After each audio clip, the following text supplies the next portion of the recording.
When you reach a tile penetration like this vent pipe, cut the back flange off of a tile section.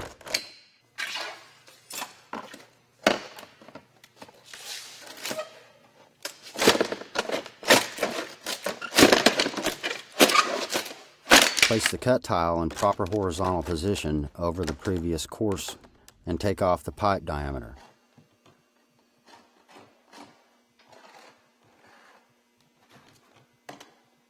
The same idea on the side, but here you're taking off the depth of the notch that you'll make for the pipe.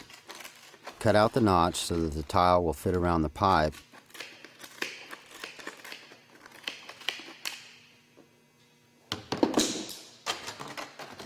and screw it down. We'll call this an underpan. Place your pipe flashing over the cut tiles and form the sides and the top into a pan with your hand benders. This will keep any water from running off the flashing and getting under the tiles.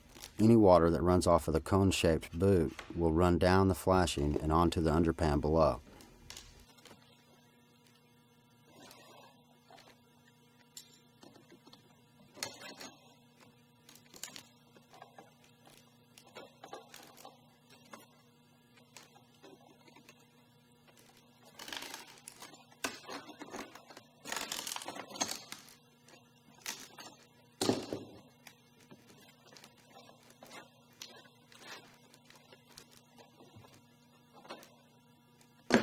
Now we're going to sandwich the flashing between the underpan and a new full tile. Mark this to the dimensions of the boot. Now cut out the shape of the boot and install the tile over the flashing.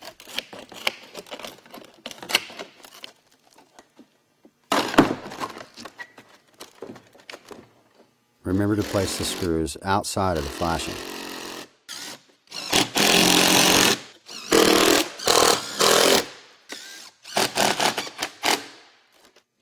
The top tile gets marked and cut in the same way. Line it up with the tiles below and mark for the cutout. Because the cut edge of this tile will set against the rubber boot of the flashing, we'll cut it out a little differently. I'm snipping about an inch inside the line that I marked.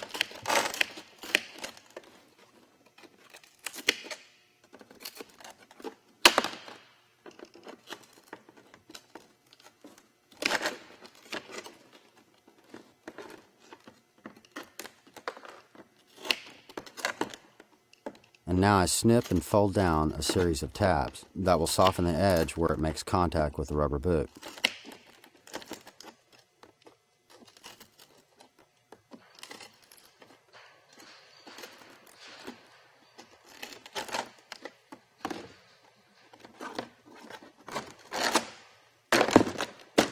Now I would caulk around this entire opening and then throw on stone chips from our touch-up kit to dress it out.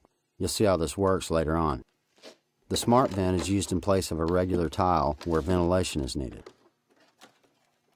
Measure the opening on the back of the vent and transfer the measurements to the plywood. This will be about 8 inches by 30 inches. Just cut an opening and install the smart vent by first fastening the front, just like the other tiles. But at the back of the vent, don't fasten the next course through the nose, but rather through the top. You'll need to stand on top of the course line here to compress the rubber closure on the back of the vent before screwing it down. The measurement to the gable here is only 2 inches, and you can't really cut a 2-inch tile to close this gap. So I've lapped this first gable cut over the cap section of the underlying tile. In preparation for finishing the ridge, you may need to modify the back flange so that the ridge caps will set down properly. These back flanges should be hammered back with the side of a hammer to make room for the 6-inch width of the ridge caps to come later.